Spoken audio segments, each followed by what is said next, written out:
अटल कला साहित्य मंच के सभी सदस्यों को मैं प्रणाम करती हूँ और मैं अभी सभी श्रोताओं को भी प्रणाम करती हूँ। मैं रीना पांडे, रांची, झारखंड से आज एक लोकगीत लेकर आई हूँ। अगर अच्छा लगे तो लाइक, शेयर, कमेंट और फॉलो करें।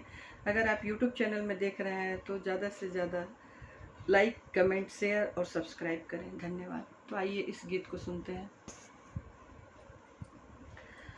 उजर बगुला बिना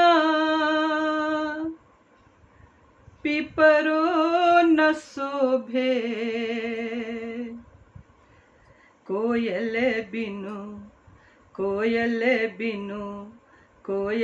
बिनु बगिया ना शोभे राजा, कोयल बिनु बगिया ना शोभे राजा, कोयल बिनु बगिया ना शोभे राजा, कोयल बिनु बगिया ना शोभे राजा, कोयल बिनु बगिया ना शोभे राजा, कोयल बिनु बगिया ना शोभे राजा।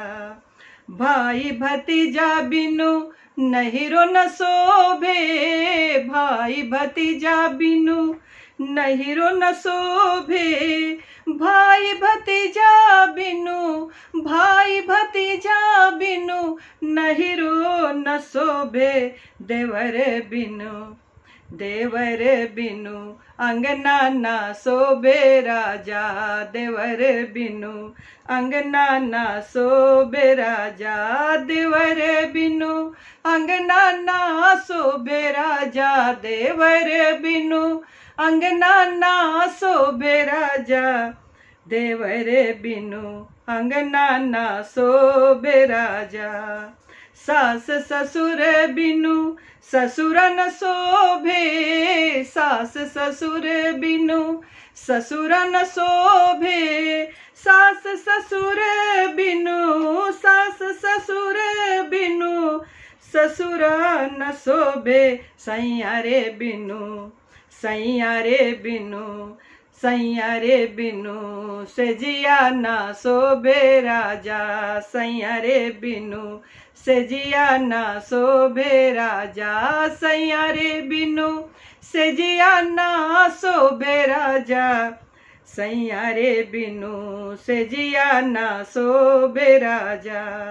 लाल सिंदूर बिनु मंगिया न शोभे, लाल सिंदूर बिनु मंगिया न शोभे, लाल सिंदूर बिनु मंगियो न शोभे, बालक बिनु